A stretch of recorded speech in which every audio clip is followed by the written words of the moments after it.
ఏడుగురు అన్నదమ్ములు అంటే ఒక ఈయన పెద్ద ఆయన, అందరు పెద్ద ఆయనకు అందరు పంచిచ్చిండు చిన్నోళ్ళకు.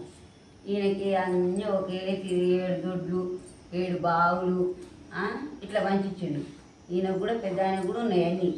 ఉన్నాక ఈయనకు అందరికి పిల్లలు అయ్యారు. ఈ పెద్ద ఆయనకు పిల్లలు కాలేదు.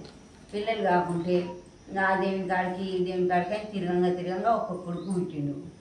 ఒక్క కొడుకు పుట్టంగానే ఏం చేసిండు, అన్ని ఆస్తులు పోయినాయి. తండ్రి చచ్చిపోయాడు, ఇలా నాన్న చచ్చిపోయాడు, వాళ్ళ అమ్మ ఉంది. ఆ కొడుకుని పట్టుకొని బతుకుతుంది. ఆ కొడుకుని పట్టుకొని బతుకుంటా ఈ 7 బావులు పోయినాయి, 7 దొడ్లు పోయినాయి అని పైకి ఏం లేదు. లాస్ట్కి ఏముంది, వాళ్ళకు ఒక్క ఇల్లు, చిన్న ఇల్లు మిగిలింది. ఇంకా కొడుకు మిగిలిండు. కొడుకు ఆ కొడుకుని దాదుకుంటే చిన్నగా నీ అంత అయిండు. నీ అంత అయిన తర్వాత ఆ ఇంటికి పోతాడు కదా, వాళ్ళ పిన్ని వాళ్ళ ఇల్లు అన్నీ తిరుగుతుండు. ఒకళ్ళింటికి పోయిండు. పోతే ఒక ఆమె గట్క పెట్టింది. ఒకళ్ళింటికి పోయిండు. ఇంకో పిన్ని వాళ్ళ ఇంటికి పోతే ఆమె ఇంత అన్నం పెట్టింది, తిన్నాడు. రోజుకు ఒకళ్ళింటికి పోయేస్తుంటే ఎరిగిపోయినవు రా అని వాళ్ళ అమ్మ అడుగుతుంది. వాళ్ళ మమ్మీ అడిగితే ఏమంటుండు, ఇలా పిన్ని వాళ్ళ ఇంటికి పోయినా అని అన్నాడు. అన్న తర్వాత మరి ఏం చేసినావు రా అంటే, నాకు పిన్ని పెట్టింది, గట్టిగా పెడితే తినొచ్చిన మమ్మీ అని చెప్పాడు. మళ్ళీ ఒకరోజు ఏం చేస్తాడు, ఇంకో పిన్ని వాళ్ళ ఇంటికి పోతాడు. ఆ పిన్ని ఏం చేస్తుంది, మంచిగా దేవుని మొక్కుతుంటుంది. ఏ దేవుని వెంకటేశ్వర్లని ఇట్లా మొక్కుతుంటే ఆ పిన్ని ఈ దేవుడు నుంచి తెచ్చినావు అని అంటే కొనుక్కొస్తూ ఉంటుంది. కొనుక్కొచ్చిన అని అన్నది. అంటే ఆ మమ్మీ నువ్వు కూడా కొనుక్కురా అని వాళ్ళ అమ్మని ఊరికి ఏడుస్తాడు. ఇన్ని జొన్నలు అమ్మింది, మళ్ళీ ఆ దేవుని కొనుక్కొచ్చుకొని పెట్టుకుంది. మళ్ళీ ఒకరోజు ఏం చేస్తాడు, మళ్ళీ ఇంకో పిన్ని కడుగుతాడు. ఆ పిన్ని మంచిగా గట్టిగా పాయసం చేసి ఆ దేవుని పెడుతుంది. దేవుని పెడితే ఈయన పోతాడు కొడుకు, ఈ పిల్లగాడు పోతానికే పాయసం పెట్టేగా, అమ్మ ఇంకా పిన్ని మంచిగా పాయసం పెట్టింది, నువ్వు కూడా అదే పాయసం పెట్టవా నాకు అని అంటే, ఇన్ని జొన్నలు అమ్ముతుంది, బెల్లం కొనుక్కొస్తుంది, ఇన్ని జొన్నలు తెల్లగా దొక్కుతుంది, మంచిగా పాయసం ఉంటుంది, పెడుతుంది. పెట్టినాక ఒకరోజు ఏం చేస్తాడు, మళ్ళీ పిన్ని వాళ్ళ నుంచి పోతాడు. మళ్ళీ వాళ్ళు దేవునికి కొబ్బరికాయ కొడితే పిన్ని ఈ దేవుడు ఏడుంటాడు చెప్పవా నాకంటే, ఆ దేవుడు ఏడ ఉండడు, మన ఆత్మలో ఉంటాడు, దేవుడు ఎక్కడ ఉండడు అని అంటది. అంటే దేవుడు ఎక్కడ ఉండడా, దేవుడిని నేను చూసి వస్తా, ఇంకా దేవుడు ఏడ ఉన్నా నేను చూసి వస్తా పిన్ని, దేవుడు నాకు కావాలని అంటాడు. అన్న తర్వాత వాళ్ళ మమ్మీ చూడండి, మమ్మీ నువ్వు ఏడవకు, నేను దేవుని చూసడానికి పోతున్నా, నేను దేవుని కాడికి పోతున్నాను. ఇంకా ఇల్లు వదిలిపెడతాడు. మనకి ఏం లేదు కదా, మా పిన్ని వాళ్ళందరూ బాగుండు, మనం లేనోళ్ళు, మనకి ఏం లేదు. నేను ఆ దేవుని ఖచ్చితంగా చూసి రావాలి పిన్ని, మమ్మీ నేను ఆ దేవుని కాడికి పోతాను, నువ్వు నన్ను దేవుడు ఆడతాని అలా మా అమ్మకి చెప్తాడు. చెప్పి ఇంకా పోతా ఉంటాడు. అప్పటికాడు ఇంత పెద్దగా అయిండు, పోతుండు చిన్నగా, నీకంటే కొంచెం ఎత్తు అయిండు. నువ్వు పోతుండు పై అడిగి పట్టుకొని పోతుండు. పోంగా ఏడా ఒకసారి ఆ దేవుడు ఏడా కనిపించాడు. ఊపి చేతులు ఇట్లా ఊపుతారు. ఊపితే ఆ చేతిలో పురుగులు తీరుతాయి, ఏడ కనిపించాడు. కాళ్ళకు బొగ్గలు పొడుస్తాయి, ఏడ కనిపించాడు. మళ్ళీ పొంగ ఒక అడవిలో ఒక ఇల్లు ఉంటుంది, ఒక రాజు ఇల్లు. ఆ రాజుకు ముగ్గురు బిడ్డలు అయితే ఆ బిడ్డలు ఏం చేస్తారు, అందరూ ఎదిగి ఉంటే పెళ్ళికి ఎదిగి ఉంటే మామూలుగా పెళ్ళి కంటే పెళ్ళికి పెద్దగా కొంచెం పెద్దగా నా తండ్రి అడుగుతాడుగా, బిడ్డ నీదా దేశ నాదే దేశ అని అడుగుతాడు. అంటే పెద్ద బిడ్డ అంటుందిగా, నాన్న నీదే దేశ. ఆయనకు బాగా ఒడ్లు పంతాయి, బాగా అన్నీ పండుతాయి, పంటలు అన్నీ పంతాయి, బొచ్చడి పంటలు పంతాయి, ఆయనకు బాగా వస్తుంది. ఉంటే బిడ్డ నీదా దేశ నాదా దేశ అని అడుగుతాడు పెద్ద బిడ్డని. అంటే నీదే దేశ నాన్న అని చెప్తుంది. రెండో బిడ్డని అడుగుతాడు, నీదే దేశ అంటాడు. మూడో బిడ్డని అడుగుతాడు, నాన్న బుజ్జి నీదా దేశ నాదా దేశ అంటే, నాన్న ఓలి దేశకు ఓళ్ళు ఏం చేయలేరు, నీ దేశం ఉంటే నీకే అవుతుంది, నా దేశం ఉంటే నాకే అవుతుంది. చిన్న బిడ్డ అంటాడు, నువ్వు ఇద్దరు ఓ తీరు అన్నారు, నువ్వు ఓ తీరు అన్నావు అని ఇంకా బిడ్డని ఎన్నడూ దాయిస్తాడు. ఇంకా బిడ్డకు అన్నం పెట్టడు, ఏది పెట్టడు, ఎప్పుడు ఎట్లా ఉంటాడు. ఉండగా అట్నే ఆ బిడ్డ అట్లా బిడ్డని బాగా చూడకుంటే ఈ పిల్లగాడు పోంగ ఒక్కటే వాళ్ళ ఇల్లు అవపడుతుంది. ఇల్లు కనిపిస్తే ఇంకా ఆడ వండుకుంటాడు వాళ్ళ ఇంటికాడ. ఆ రాజు అంటాడు, నువ్వు ఏం చేస్తున్నావు అంటే, నేను ఏం చేస్తలేను, నేను దేవుడి కాడికి కూర్చున్నా, దేవుని చూసి రావాలి అని అంటాడు. ఆ పిల్లగాడు దేవుని చూసి వస్తాడు. అయితే దేవుని చూసి వస్తున్నా అని చెప్తాడు వాళ్ళ రాజుకు. చూసి వస్తే అయ్యా అయ్యా నాకు కూడా ఒక కోరిక ఉంది అడిగిరావా అంటాడు. అంటే ఏం కోరిక అని ఈయన అడగడు, ఈ పిల్లగాడు అడగడు. అడిగొస్తలే అని అంటాడు పిల్లగాడు. ఆయన ఒకటే కోరిక ఉంది అడిగిరావా అంటాడు. అంటే ఇంకా నేను అడిగొస్తలే దేవుని అని అంటాడు. అంటే ఇంకా పోతాడు ఆ పిల్లగాడు, మళ్ళా పోతాడు. ఈ పోంగ పిట్ట కీసు అనుకుంటా కాకి కర్రం అనుకుంటా ఏది కనిపించని చోటు పోతాడు. పోయినా కానీ దేవుడు కనిపిస్తాడు. ఇంకా దేవుడు చూసి చూసి చూసి ఇంకెంత దూరం పోతాడు. నీళ్ళు లేవా చచ్చిపోతాడు ఏమి పిల్లగాడు. ఎట్లా ఈ పిల్లగానికి ఎట్లా నేనేం చేయాలని నడమ ఒక దేవుడే కానీ ఒక అబ్బాయి లెక్క కనిపిస్తాడు. కనిపించి అయ్యా నువ్వు ఏడిపోతున్నావు అని అడుగుతాడు. అడిగితే నేను దేవుని దృష్టిలో పోతున్నాను అంటాడు. అంటే నేను ఒక వరం ఇస్తా కొనబోతావా అంటాడు. ఇంతలా గుండిస్తాడు. ఆ గుండు తీసుకుపోయి దేవునికి అంటాడు. ఇంకా ఆ గుండు మోసుకొని పోతే నడిచేదే మా ఎక్కువ. ఆ గుండుని మోసుకొని పోయి అవస్థ పడుతుంటాడు. పడిపోయి ఇక ఆ గుండుని బిర్రగా పట్టుకుంటాడు. ఏమన్నా కింద పడుతుందేమో మరి దేవునికి ఇవ్వాలన్నా ఎట్లా అని ఇంకా ఆ గుండుని బిర్రగా పట్టుకుని అట్నే పోతాడు. పోయి ఆ గుండుని ఇంకా దేవుడు చూడలేక బాధపడుతుంటే వస్తాడు. వచ్చి నీకు ఏ వరం కావాలయ్యా అని అడుగుతాడు. అడిగితే నాకు మా పిన్ని వాళ్ళంతా బాగా బతుకుంటూ నాకు ఈ మా వాళ్ళకి ఏం లేదు, మా అమ్మలకు మాకు అన్నీ ఉండాలి స్వామి అని అడుగుతాడు. అడిగితే అయ్యా నీ నాలుక దాపు అంటాడు. నాలుక మీద 3 అక్షరాలు రాస్తాడు. 3 అక్షరాలు రాసిన తర్వాత ఏం చేస్తాడు, నాకు ఇంకా 3 అక్షరాలు రాసిందిగా నువ్వు నీ నాలుకతోటి ఏదంటే అదే అవుతుంది అన్నాడు అని అంటాడు. అంటే సరే స్వామి అని ఆ దేవుని మొక్కుతాడు. దేవుని చూసిండు, దేవుడు కనిపించిండు అబ్బాయికి. కనిపించిన తర్వాత ఈ నడుముకి వచ్చి పనుకునే కాదు కాడ ఆయన ఓరం అడిగిందిగా.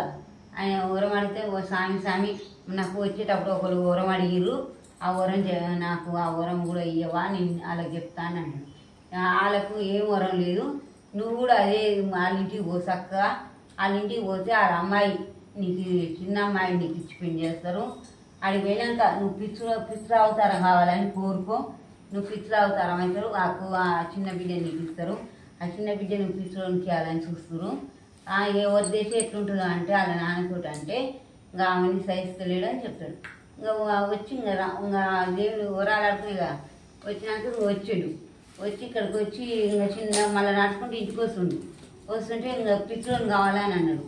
అంటే అక్కడికి గడ్డ ఇంత పొడుగు పోసుకొని ఆ పుండ్లు అయ్యి రాస పుండ్లు అయ్యి అంతా రసాలు ఆడుతుంటే నడుచుకుంటూ వస్తుంటే ఆ రాజు చూస్తాడు. రాజు చూసి ఈడు వచ్చిండ్రా ఈయన తీసుకుపోయి ఇంట్లో కూర్చోబెట్టుకోరని అంటాడు. ఇది తీసుకుపోయి ఇంట్లో కూర్చోబెడతారు.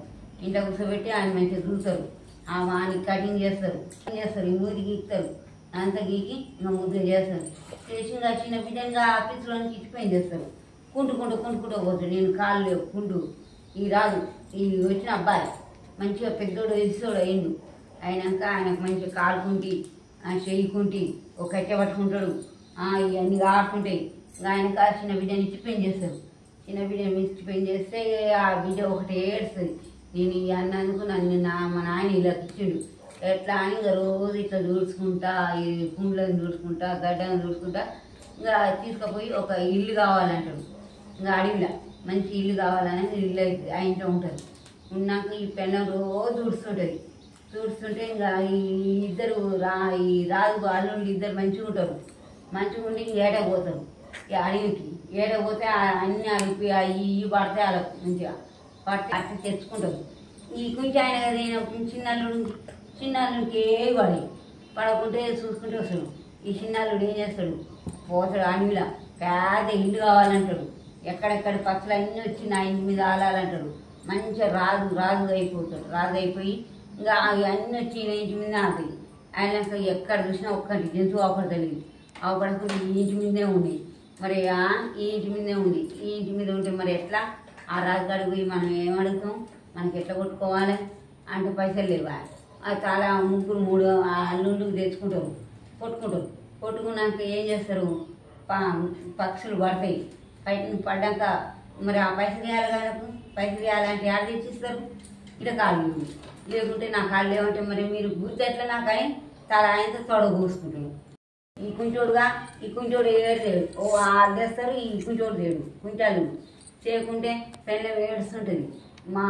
మా బావలు ఏం తెచ్చారు, మా ఆయన తేడా ఏం తేడా నేను ఇంకొకటి ఏడుస్తుంటుంది. ఏడ్చుకుంటే ఇంకా మళ్ళీ ఇవన్నీ తుడుస్తుంటుంది, మూతులు గుండ్లు అవన్నీ తుడుస్తుంటుంది. తుడుస్తుంటే ఇంకా తుడిచి మళ్ళీ పండుకుంటారు. పండుకున్న తర్వాత మళ్ళీ తెల్లారుతుంది. మళ్ళీ తెల్లారి ఇంకా మళ్ళీ పోవాలి అక్కడ మళ్ళీ ఏమంటారు ఏడకు పోవాలి.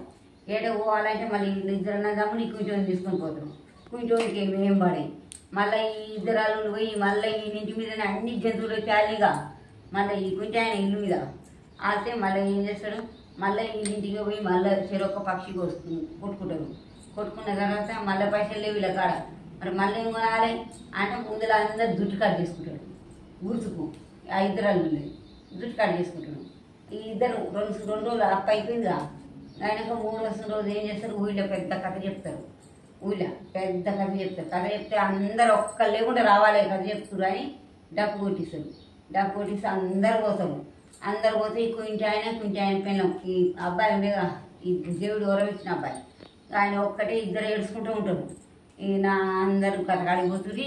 నేను బోనైతే నేను నా భర్తనైతే చూసుకుంటూ ఉంటే అవి చూసుకుంటూ ఉంటే నేను బోనైతే ఎట్లా అని నీకే బాధపడతాడు. బాధపడితే ఇంకా నువ్వు కూడా అందరు పోయినట్టు నువ్వు కూడా పో అని అంటాడు. అంటే అందరికి సొమ్ములు ఉన్నాయి, సంబంధాలు ఉన్నాయి, నాకు ఏ లేవు, నేను ఎట్లా పోను అని అంటాడు. అంటే నీకు కూడా రూల సొమ్ములు నేను పెట్టుకొని పో, వాళ్ళకంటే డబ్బులు పెట్టుకో అని అంటాడు. అంటే అన్ని సొమ్ములు దొరుకుతుంటుంది, మంచి చీర కట్టుకుంటుంది, అన్నీ చేస్తుంది. ఇంకా పోతుంది. పోయి మంచిగా ఒప్పుడు చేపించుకొని వాళ్ళ అక్కలు ఎట్లా కూర్చుంటారు, ఈమె ఎట్లా కూర్చుంటుంది. ఈయన ఏం చేస్తాడు, ఈయన మంచిగా రాదవుతాడు, నా అన్ని పోవాలని అంటాడు. ఈయన నాయకుడు మీద రాసి ఏదంటే అదే అవుతుంది. ఈయన నాయకుడి మీద రాసింది కాబట్టి ఇంకేదంటే అదే నా మీద నేను మంచిగా రాజు కావాలంటాడు. రాజు కావాలని రాజు అయిపోతాడు. ఇంకా గుర్రం తెల్లటి గుర్రం వేసుకుంటాడు. ఇంకా పోయి మంచి చెక్క మెరుస్తాడు. మాము ఈ గుర్రం వచ్చి ఈ రాజు వచ్చిండు, మన నిశ్చికత అప్పు అడుగుతాడేమో, ఈ కథకడ మన అప్పు అడుగుతాడేమో ఎట్లా అని వీళ్ళు ఇద్దరు వణుకుతుంటారు. ఈ రాజు ఇద్దరు వణుకుతుంటే అప్పుడు ఏం చేస్తాడంటే ఇద్దరు వణుకుతుంటే వచ్చి పోయి మంచిగా కుడి చేసుకొని కూర్చున్న తర్వాత నా అప్పులు ఇవ్వాలి ఈరా అని అంటాడు. అని అంతమంది ఇవ్వంటే ఇంకా అప్పుడు వీళ్ళు తెచ్చిస్తారు రూపాయలు. ఇంట్లో ఉండేది ఇంకా తెచ్చిస్తారు. తెచ్చిచ్చిన తర్వాత ఇంకా ఈయన మంచిగా రాజైపోయాడు. రాజైపోయాక వామ్మో మా చెల్లె భర్త మంచిగా ఉండు, ఇక మనం బాగా చూసుకుంటా చూసుకుంటా అదే మంచిగా అయింది అని ఇంకా గుర్రం మీద ఎక్కించుకుంటాడు రాజు. ఆ రాజు అయిపోయిందిగా, గుర్రం మీద ఎక్కించుకోండు. ఇద్దరు అక్కలు, ఆ ఇద్దరు అల్లుళ్ళు, ఈ రాజు భార్య అందరు కలిసి ఇంటికి వస్తారు. వాళ్ళింటికి ఈ అబ్బాయి వాళ్ళ తల్లిగారికి ఆ తల్లి చేసి తల్లికి ఆ 2 ఏళ్ళు అవుతారికి ఈయన ఇటు అడిగి పోయిందిగా. చాలా రోజులు అయింది, 20 ఏళ్ళకి వచ్చింది. ఇంకా ఇంటికి వస్తాకే తల్లి కళ్ళు పోతాయి. కళ్ళు పోయినాయి. ఇంకా వాళ్ళ అమ్మ ఒకటే నా కొడుకు రాడా అని ఇంకా ఊరిగా కూర్చొని బయట ఊరికే చూస్తుంది. వాళ్ళ మొక్కం వీళ్ళ మొక్కం చూసి అమ్మ కళ్ళు పోయినాయి. వాళ్ళ అమ్మ కళ్ళు పోతే ఈ రాజు తెల్ల గుర్రం మీద వచ్చిండు. ఇద్దరు అక్క చెల్లెళ్ళు, ఇద్దరు సడ్డప్పులు, ఈయన భార్య, అమ్ము వాళ్ళ పిన్ని, వాళ్ళ ఆరుగురు, మా చిన్నమ్మాయి ఎట్లా ఏడుస్తారంటే అమ్ము ఇంకెక్కడి నుంచి వచ్చిందో, ఇంత ఆస్తి వచ్చింది ఇట్లా. ఇంకా కొడుకు వచ్చి ఇంకా కొడుకు వచ్చి తల్లిని ఇట్లా చూస్తాడు. కళ్ళని చూడటానికి కళ్ళు వస్తాయి. మాకు మంచి ఇల్లు కావాలంటాడు. ఇట్లా ఇల్లు అయితే పెద్ద డాబా అవుతుంది. ఆయన తర్వాత ఈ ఆస్తి అంతా ఎక్కడికి పెళ్ళని చేసుకుండు, మంచిగా అయిపోయిండు. నాడు నేను కట్టుకపోతే తిన్నోడు ఇలా పెద్దగా అయిపోయాడు. ఎట్లా అని ఈ చిన్నమ్మ కట్టి మా పిన్ని ఏడుస్తూ ఉంటారు. ఏడుస్తుంటే ఏడుస్తారు. ఏడ్చినాక అందరిని పిలుస్తాడు. అందరు వచ్చి కూర్చుంటారు. అయ్యా ఎట్లయింది, ఇంత పెద్దగా ఎట్లయినావు, నువ్వు ఇంత పెద్దవాడినవు అని ఇంకొకటి అడుగుతుండు. అడిగితే నేను దేని చూసి వచ్చిన పిన్ని, నేను అడిగిపోయి నీకు ఆడ చూసినా కదా, నేను పోయి అడిగిలా చూసి వచ్చిన దేవుడు అవపడ్డాడు నాకు అని చెప్పి. నీకు అవపడ్డా కటిమూలు ఇంకా నేను కూడా పోతాను. ఇంకా వాళ్ళు మీరు వాళ్ళకు వాళ్ళు కనిపించారు. దేవుడు ఇలా ఒక్కరికి కనిపిస్తారు. వీళ్ళు పేదోళ్ళైన అయిపోయింది కథ.